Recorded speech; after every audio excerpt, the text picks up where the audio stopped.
شروع کرتی ہوں اللہ تعالیٰ کے نام سے جو بڑا مہربان اور نہایت رحم کرنے والا ہے۔ پیارے بچوں، آج میں آپ کو گفتگو مستقبل کے ستاروں سے سیریز کے تحت ایک کہانی سناؤں گی جس کا عنوان ہے بارش کی دعا۔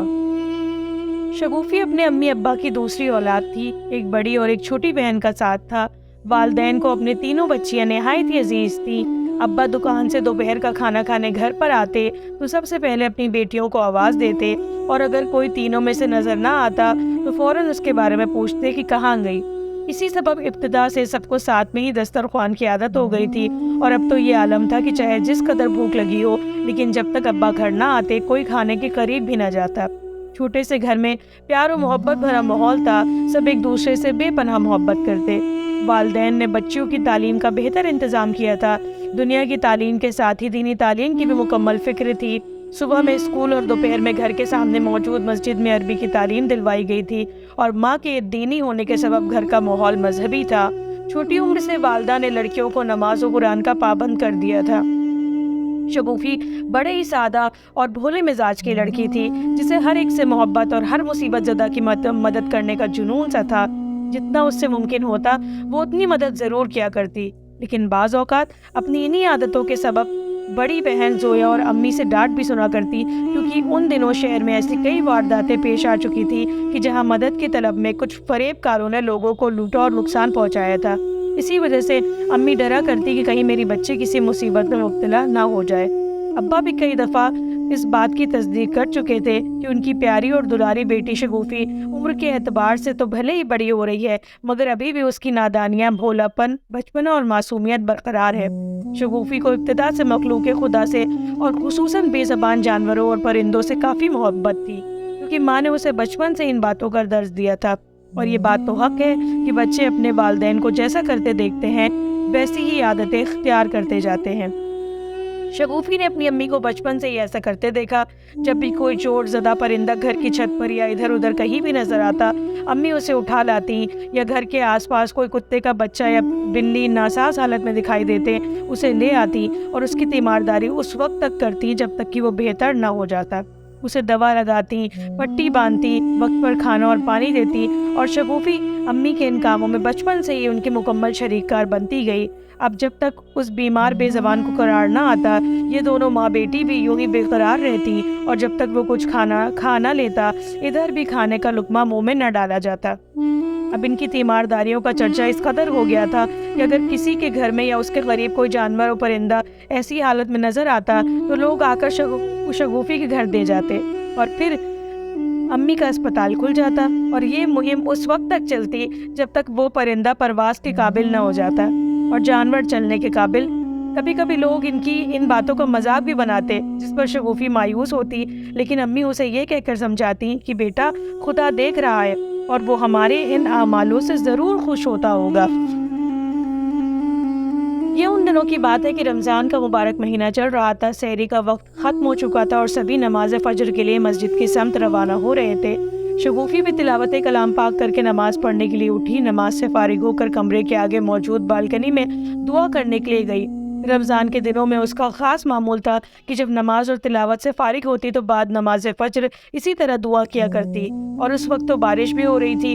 وہ بچپن سے امی سے یہ سنتی آئی تھی کہ بارش کے وقت مانگی گئی دعا قبول ہوتی ہے، لیکن یہ بارش ابھی شروع نہیں ہوئی تھی، بلکہ یہ تو پچھلے دنوں سے جاری تھی، اور زیادہ بارش ہونے کے سبب بجلی کے پولوں کے گرد کرنٹ پھیل گیا تھا، جس کی شکایتی درخواست بھیج دی گئی تھی، اور ابھی کچھ ہو نہ سکا تھا۔ اس وجہ سے لوگ کافی احتیاط برت رہے تھے۔ ابھی شگوفی مصروف دعا تھی کہ اس نے ایک گائے کے چلانے کی آواز سنی، اور سامنے کا منظر دیکھتے ہی اس کے ہوش اڑ گئے۔ سامنے والے راستے سے ایک گائے اپنے چھوٹے بچے کو ساتھ میں لے کر آ رہی تھی۔ بچہ ماں کی دائیں جانب تھا، اور اسی سمت بجلی کا پول ہونے کی وجہ سے کچھ دور تک زمین میں کرنٹ پھیل گیا تھا۔ بچہ کرنٹ کی زد میں آ کر زمین پر گر گیا اور تڑپنے لگا۔ اس کی بے زبان ماں اپنے بچے کو اس حالت میں دیکھ کر بے چین ہو گئی کہ کیوں اس کا بچہ اٹھ نہیں پا رہا۔ ادھر بچے کی ماں بے چین اور ادھر شگوفی کی آنکھوں سے اشکوں کی برسات جاری ہو گئی، اور وہ جلدی سے قرآن پاک میں سورہ رحمان کی آیتیں اور بارگاہ خداوندی میں اس کی جان کے لیے دعائیں مانگنے لگی۔ شگوفے کے رونے کی آواز سن کر دونوں بہنیں زویا اور زنیرہ بھی وہاں آ گئی، اور یہ ماجرا دیکھ وہ بھی مصروف دعا ہو گئی۔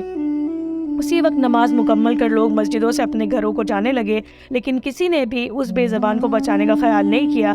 سب کو اپنی جان پیاری تھی۔ اتنے میں شگوفی کو ابا نظر آ گئے اور اس نے ابا سے جلدی سے اسے بچانے کو کہا۔ ابا نے موقع کی نزاکت کو دیکھتے ہوئے فوراً گھر سے لکڑی کا ایک موٹا ڈنڈا لیا اور ادھر بھاگے۔ سب سے پہلے تو ابا نے گائے کو ادھر سے بھگایا کہ کہیں وہ بھی بچے کی محبت میں کرنٹ کی زد میں نہ آ جائے، اور پھر بچے کو ڈنڈی کی مدد سے کھسکانے کی کوشش میں لگ گئے۔ ان کو ایسا کرتے دیکھ دو لوگ ہمت کر کے ان کی مدد کو آگے بڑھے۔ چند ہی لمحوں میں بچہ وہاں سے ہٹ تو گیا، پر خوف زدہ ہونے کی وجہ سے وہ کھڑا نہ ہوا، لیکن تینوں نے مل کر اسے کھڑا کروایا۔ اب بچہ کچھ سنبھلا تو دھیرے دھیرے چلنے لگا اور دوڑ کر آگے جانے لگا۔ اسی لمحے شگوفی نے کیا دیکھا کہ بچے کی ماں ابا کے بھگا دینے کے بعد گلی کے دوسرے راستے سے اسی جگہ آ کر سامنے کھڑی تھی اور اپنے بچے کو بچانے کا سارا منظر اپنی آنکھوں سے دیکھ رہی تھی۔ بچے کو پاتے ہی ماں اسے پیار کرنے لگی اور بار بار تینوں لوگوں کو دیکھ کر آوازیں دینے لگی کہ جیسے اپنے بچے کی جان بچانے کے سبب سب کا شکریہ ادا کر رہی ہو۔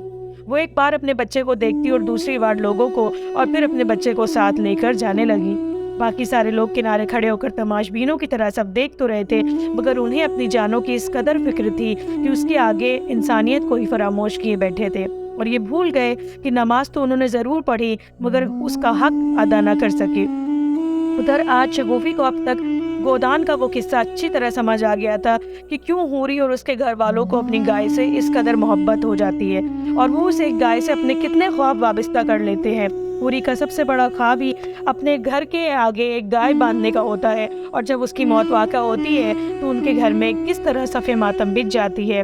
اس سب کے پیچھے ایک ہی جذبہ کار فرما تھا، اور وہ ہے جذبہ محبت۔ اگر یہ باقی ہو تو کیا جانور اور کیا انسان، سبھی اپنے ہیں، اور اگر یہ نہ ہو تو جانور تو دور کی بات ہے، انسان سے بھی کوئی سروکار نہیں ہوتا۔ اب شگوفی دعائیں روک کر ماں اور بچے کو جاتے ہوئے دیکھنے لگی۔